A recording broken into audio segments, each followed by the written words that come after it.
राज्य की बातें नहीं है भाई। सबसे बड़ी बात है कि इनको राज्यकर्मी का दर्जा दीजिए। परीक्षा काहे का?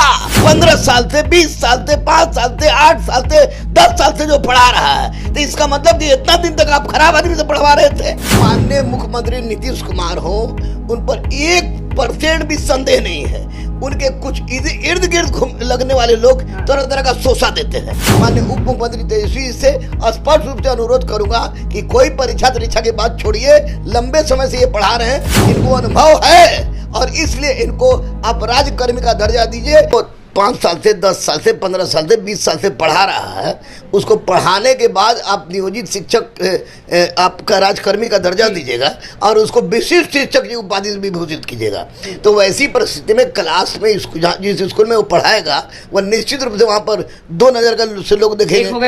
वो राज्यकर्मी विशिष्ट शिक्षक हो गए, एक हो गए बीपीएससी से पास। तो ये गलत है। मैं माननीय मुख्यमंत्री नीतीश कुमार जी से, माननीय उप मुख्यमंत्री तेजस्वी जी से स्पष्ट रूप से अनुरोध करूंगा कि कोई परीक्षा की बात छोड़िए। लंबे समय से ये पढ़ा रहे हैं, इनको अनुभव है और इसलिए इनको आप राज्यकर्मी का दर्जा दीजिए। ये बहुत बड़ा कल्याण होगा इन बेचारों पर, बहुत बड़ा। नाराजगी की बातें नहीं है भाई। सबसे बड़ी बात है कि इनको राज्यकर्मी का दर्जा दीजिए। परीक्षा काहे का?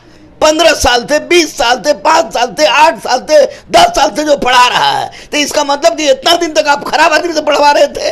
इतने दिन से खराब आदमी से पढ़वा रहे थे, यही ना मतलब हो गया। और अब आप परीक्षा लीजिएगा, तो इसका कोई मतलब नहीं है। परीक्षा कोई तुक नहीं है। इनको आप किसी भी परिस्थिति में बिना परीक्षा के राज्यकर्मी का दर्जा दीजिए, विशिष्ट शिष्य हटाइए और जो समान शिक्षक है वो शिक्षक की श्रेणी। नियम निकाल के गलती हुई है।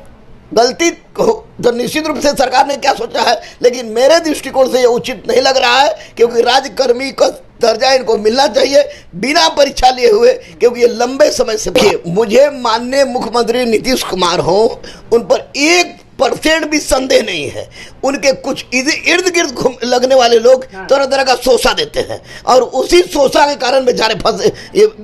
कोई भी डिसीजन ले रहे हैं, लेकिन ऐसी परिस्थिति में माननीय मुख्यमंत्री जी को सोचना चाहिए। राज्य के मुखिया है, राज्य के लोगों का विश्वास है उन पर। इन लोगों को, नियोजित शिक्षक को राज्यकर्मी का दर्जा मिले बिना परीक्षा के।